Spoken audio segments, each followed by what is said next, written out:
আগামী সোমবার জ্যৈষ্ঠ মল অমাবস্যার দিন একটি শক্তিশালী টোটকা, যা আপনার জীবন বদলেই দেখবে। অশ্বত্থ গাছের গোড়ায় গিয়ে এই কাজটি করতে ভুলবেন না। কি করবেন, আগে আপনি যে আটা দিয়ে রুটি তৈরি করে খান, সেই আটা দিয়ে কিন্তু আপনারা একটি প্রদীপ তৈরি করবেন, যার থাকবে 4টি মুখ।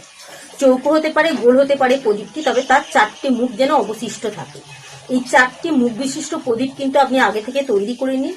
আর সোমবার দিন জ্যৈষ্ঠ মল অমাবস্যার মতো শুভ দিনে অশ্বত্থ গাছের গোড়ায় এই প্রদীপটি জ্বালাবেন। কি দিয়ে?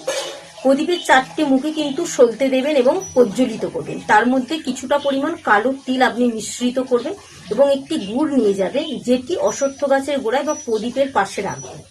এবং আপনি দক্ষিণ দিকে মুখ করে আপনার পিতৃপুরুষদের উদ্দেশ্য করে এই প্রদীপটি যে আপনি তাদের জন্য প্রজ্বলিত করেছেন সেটা জানাবেন।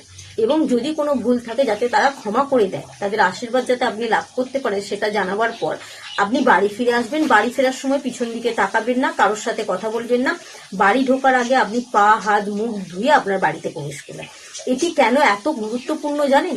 কারণ এই অশ্বত্থ গাছের মধ্যেই কিন্তু ব্রহ্মা বিষ্ণু মহেশ্বর 3 দেবতার সাথে পিতৃপুরুষরা অবস্থান করে।